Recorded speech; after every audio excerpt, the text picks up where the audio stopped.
Hey everybody, Bryce, Fit for Family Garden, summer edition, of course. You know, light fences in the garden. Today, some of my some of my tomatoes need to be staked up. So we're gonna go ahead and do, I'm gonna do some of these with the Florida weave method. Now, these stakes here, 6 foot tall, and they were on the trees that were planted here when I first moved in that I had to remove to be able to put the garden in. And then I got these that are 8 foot tall, and normally I wouldn't do this for a Florida weave method, but I'm not too sure how stable these are going to be, and so I'm just going to add a little bit of stability.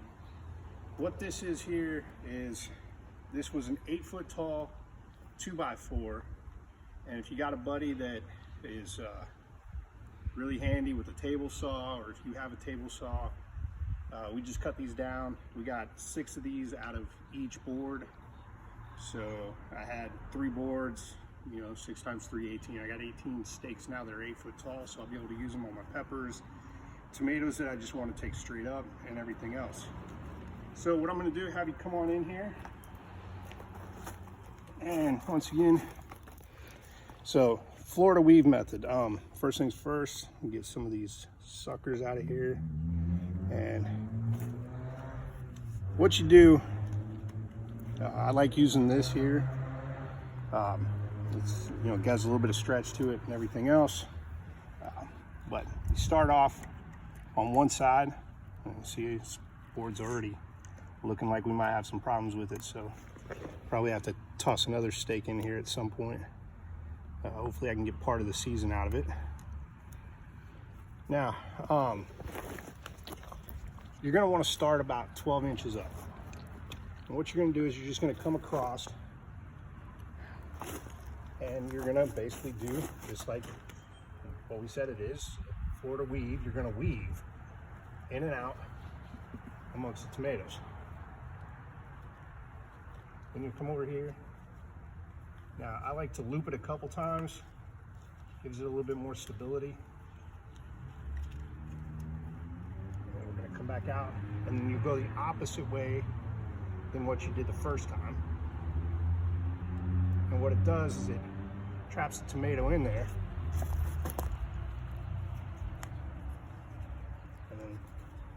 And once again, we're going to come through here. We're going to come back on the other side over here, and we'll wrap it up a couple times.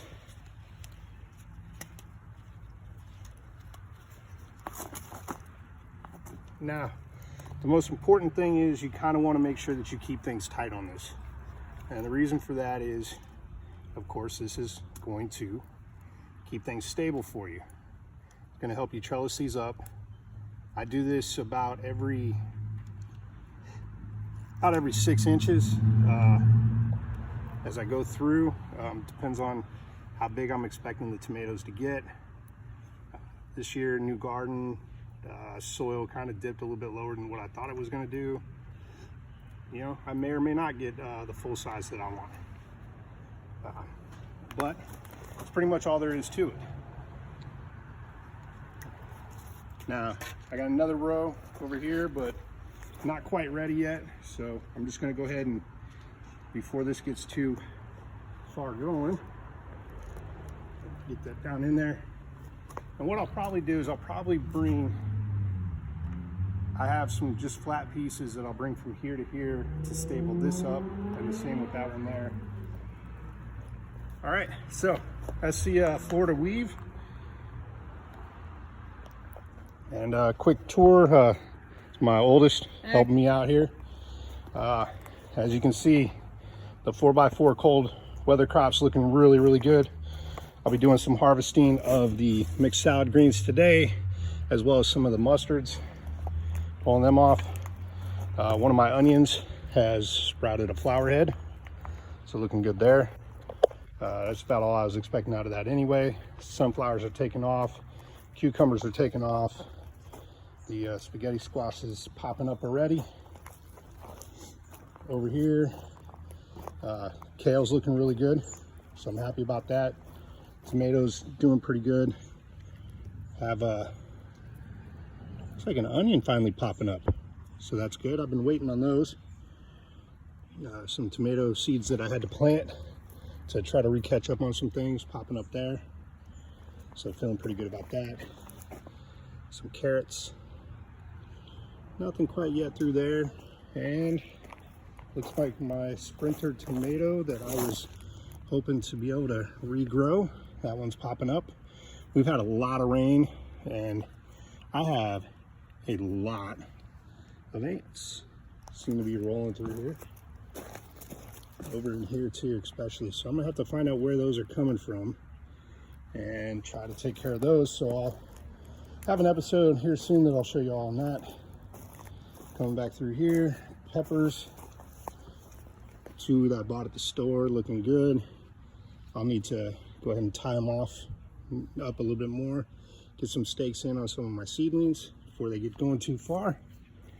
Looks like that one's been eaten a little bit. Same with that one, but it's starting to grow new leaves, so I'm going to give it a chance. I did put some more seeds in there, so we'll see what happens there. My watermelon over there. All my peas are trellising up really good, so happy about that.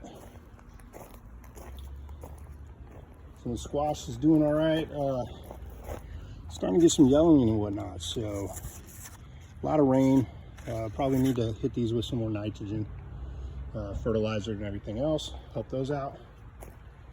Got some more squash and everything popping up over there. Some of my spinaches going good. Once again, sunflowers, my melons popping up. Planted a couple flowers that I started from seed that I don't know what they're doing. It looks like they're trying to come out of the ground, so that's not good. I'll be putting some more down today. And pole beans. And then here's the salad that I had harvested last time. Look, it's already come back, doing really good, so I'll probably cut some of that back out again. Some of the logs I got moved in here, and got a little bit more asparagus popping up, so this is good. We'll be dropping some seeds and keeping going. Over here I got one strawberry plant that seems to be dying off. We'll see what happens. This one seems to be struggling a little bit. This one that I got from a buddy of mine is already shooting off runners, so that's good. I'm happy to see that. That's what I wanted out of that one anyway. That one there. And this is the one I've been getting everything off of, so that's been doing pretty good. I thought I might have lost these, but I'm starting to see new growth. You can see it right here. And right there. And see if that can zoom in. Right there. So that one's starting to come back. Same with this one here. So there's still hope. Still some hope. A little bit of newness there too. So we'll see what I get out of those, but this one here is doing really good. Shooting out new branches, the whole works. I was hoping to maybe see something popping up over here. A friend of mine gave me some seeds for some blue strawberries. So I put them in. Was hoping to maybe see some sprouting out of them, but we'll see. And gave me a portion of his grapevine, so it's dropped some roots. We'll see what happens with it. Definitely won't be keeping it there, but all right. So that's the garden tour. That's where we're at right now. Florida weed method is really good. You can use that. You can use just the stakes and just stake up the tomatoes individually. They can get pretty heavy, so if you do go a 1x1 on your stakes, you might want to double them up on tomatoes depending on what kind of tomatoes you're doing. Those are just cherry tomatoes. So, yeah, we'll see what happens. But that's it. Thanks for joining us. Hit the like button, subscribe button, and follow along and join us for some more updates as you too can get fit for your family and grow a garden in the suburbs. White fences and all.